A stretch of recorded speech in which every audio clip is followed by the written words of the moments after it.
அவருடைய கேரியர்லயே வந்து கேரியரே ஷேக் பண்ண படம் வந்து கூலி தான்.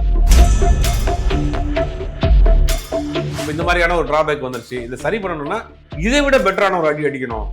இப்போ இதுக்கு இதை விட சின்ன ஒரு படத்தை பண்ணி நான் ப்ரூவ் பண்ணுறதுக்காக இதை விட பெரிய படமா இதை விட பெரிய எதிர்பார்ப்புள்ள ஒரு ப்ராஜெக்ட் பண்ணணும்னு நினைக்கிறாரு.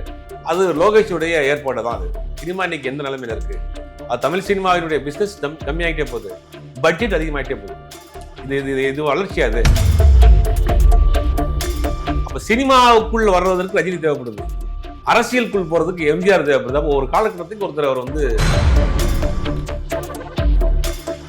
கேரளாவை எடுத்துக்கிட்டீங்கன்னா திரும்ப பல விஷயங்கள் நம்ம கேரளாவை சொல்றோம் அப்படின்னா அவங்க ஓரளவுக்கு கிளியரா மெயின் பண்றாங்க. மோகன்லால் மம்முட்டியே இப்பதான் கோடிகள்ல சம்பளம் வாங்க ஆரம்பிச்சு. கருப்பு படத்துக்கும் அந்த பிரச்சனை வந்திருக்கு. ஏன்னா அந்த படம் தீபாவளிக்கு ரிலீஸ்னாங்க. இப்ப பொங்கலை தாண்டி கூட இருக்கும் அப்படின்றாங்க. எல்லாமே ஓடிடி தான் காரணம். இல்ல, ஓடிடி வந்து முதல்ல அமேசான், நெட்ஃபிளிக்ஸ் ரெண்டு மட்டும் தான் இருந்தது. இன்னைக்கு அதை தாண்டி நிறைய ஓடிடி வந்துச்சு. அந்த ஓடிடில என்ன பண்றாங்க அப்படின்னா, நீங்க படம் எடுத்துட்டீங்க, உங்களுக்கு படம் இருக்குன்னா கொடுங்க, நான் ஸ்கிரீனிங் பண்றேன் வந்து நீங்க ஷேர் பை ஷேர் எடுத்துக்கங்கன்றாங்க.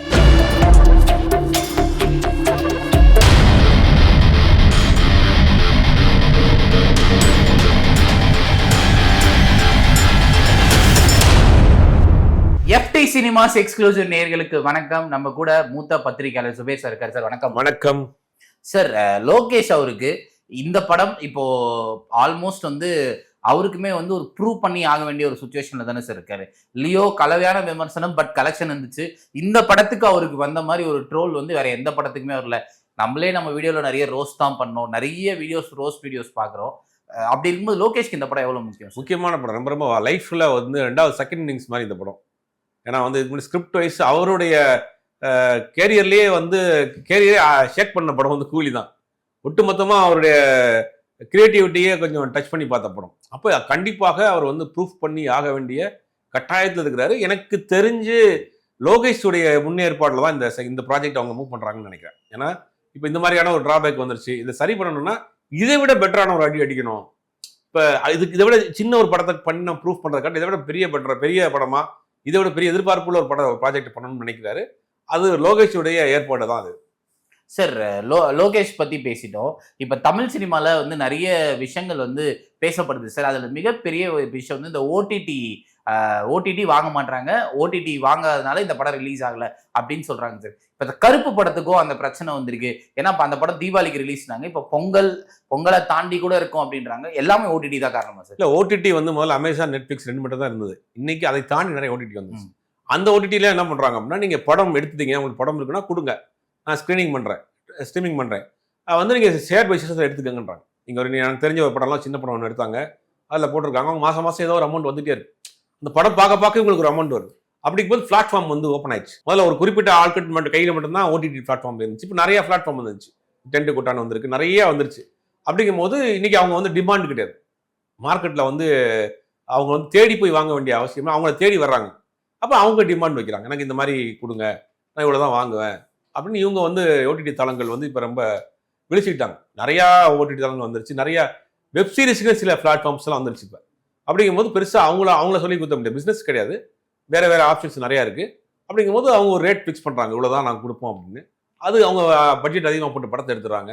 இங்கே வந்து மொத்தமாக நிற்கிறாங்க. ஓடிடி ஒரு 100 கோடி கொடுப்பான், 150 கோடி கொடுப்பான்னு ஏதோ ஒரு கனவுல படத்தை எடுத்துகிட்டு வந்துடுறாங்க. ஓடிடிக்காரன் சொல்கிறான், நீ இப்போ இவ்வளோ நான் தர முடியாது, நீ வேணா ஸ்ட்ரீம் பண்ணு, வரதை எடுத்துக்கன்றான். அப்போ என்ன பண்ண முடியும்? அப்போ எடுக்க முடியாமல் படம் வச்சுருக்காங்க. எனக்கு தெரிஞ்ச ஒரு படம் வந்து ஒரு 4 வருஷத்துக்கு முன்னாடி ஆரம்பிக்கப்பட்ட படம், 4.5 கோடி ரூபாயில் ஆரம்பிக்கப்பட்ட படம் முடிஞ்சப்போ 9 கோடி ரூபா.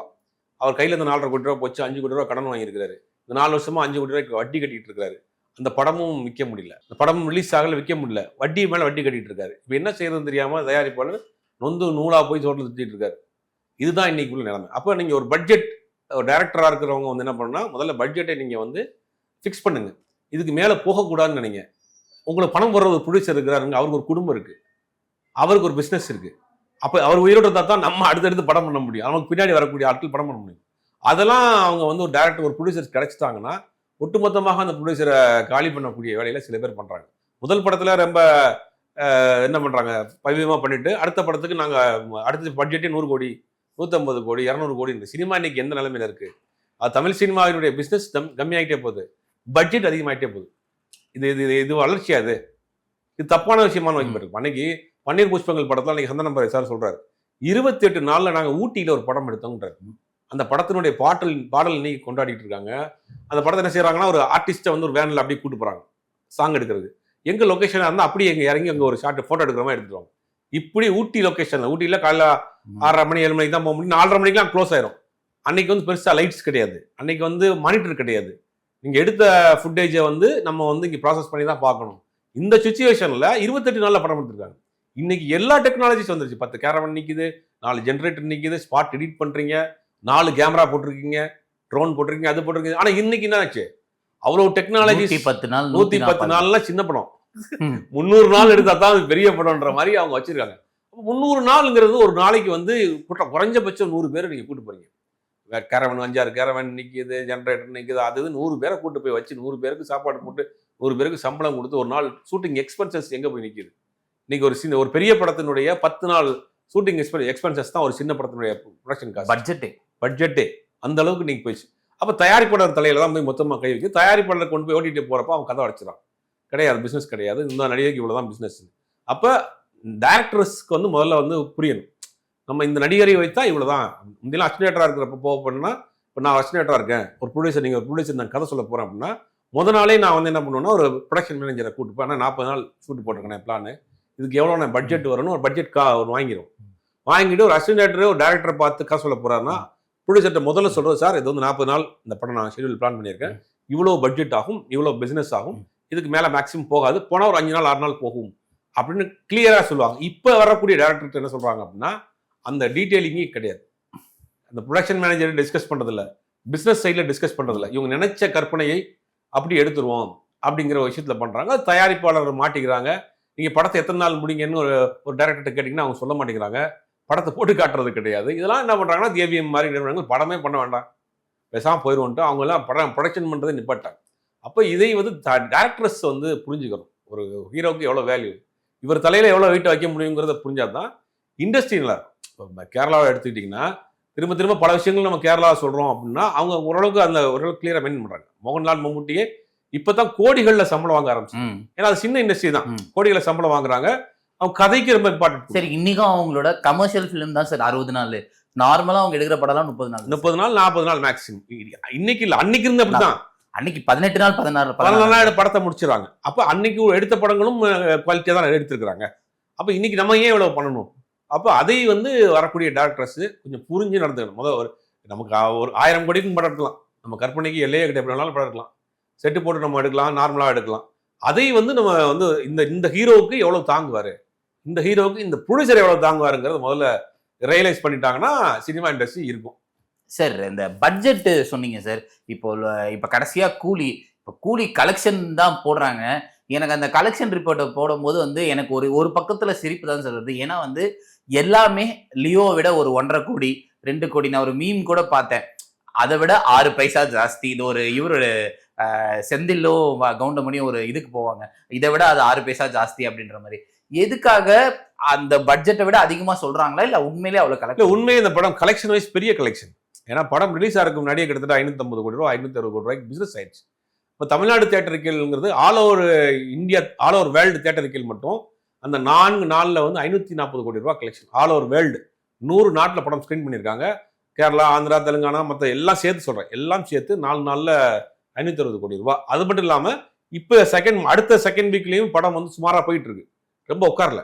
சண்டேலேருந்து படம் உட்காந்துருன்னு நினச்சாங்க, உட்காரல, ஓரளவுக்கு மீடியமாக போயிட்டு இருக்கு. கலெக்ஷன் வைஸ் இந்த படம் பெரிய சக்ஸஸ்ஃபுல்லான கலெக்ஷன் தான். தயாரிப்பாளருக்கு லாபம் தான், வாங்கின டிஸ்ட்ரிபியூட்டருக்கு லாபம் தான், லாபகரமான படம் தான்.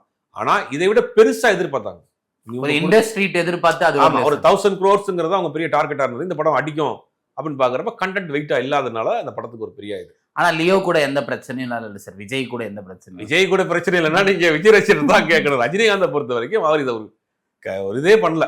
ஏன்னா ரஜினியை பொறுத்த வரைக்கும் ரஜினி ரசிகரா தான் விஜய் சினிமாவிலே முதல்ல தன்னை என்ட்ரி ஆகிட்டார். அப்ப அவரை கொண்டு வந்து ஒரு பக்கத்துல சார் எம்ஜிஆர் ரசிகர். எம்ஜிஆர் ரசிகர் இப்ப ஓட்டு எம்ஜிஆர் மாதிரி வரணும்னு நினைக்கிறேன். எம்ஜிஆர் ரசிகர் அல்ல, எம்ஜிஆர் மாதிரி மாறினார் சார். மெர்சல் அந்த வேலாயுதம் டைம்ல இருந்தே மாறிட்டாரு. அதுக்கு முன்னாடி வந்து ரஜினி ரசிகர் தான் அவர் இருந்தார். அப்படிதான் இண்டஸ்ட்ரிக்குள்ள வர்றாரு. அப்ப சினிமாவுக்குள்ள வர்றதற்கு ரஜினி தேவைப்படுது, அரசியலுக்குள் போறதுக்கு எம்ஜிஆர் தேவைப்படுது. அப்போ ஒரு காலகட்டத்துக்கு ஒருத்தர் அவர் வந்து ரோல் மாடலா எடுத்துக்கிறார். அது தப்பும் கிடையாது, அவர் எடுத்துட்டு போறாருன்னு வச்சுங்க. ஆனா அவரை கொண்டு வந்து ரசிகராக இருந்தவரை வந்து ஒரு சூப்பர் ஸ்டார் பக்கத்தை நிக்க வச்சு நீங்க கம்பேர் பண்றது வந்து இன்னைக்கு அவருடைய சாதனையே பெரிய அச்சீவ்மெண்ட். 50 வருஷமா ஒருத்தர் பெரிய சூப்பர் ஸ்டாரா இருக்கிற, 50 வருஷம் பிசினஸ்ல நம்பர் 1 இருக்காருங்க. அதை அவர் கூட இன்னொருத்தர் வந்து நீங்க 20 வருஷத்துக்குள்ள வந்தவரை வந்து போட்டி போடுறதே வந்து ஒரு தப்பான ஒரு ஒப்பீடு தான் அது. சார் ரொம்ப நன்றி சார். நிறைய விஷயங்களை பேசியிருக்கோம். மக்கள் என்ன சொல்றாங்கன்னு பார்ப்போம் சார். நன்றி சார்.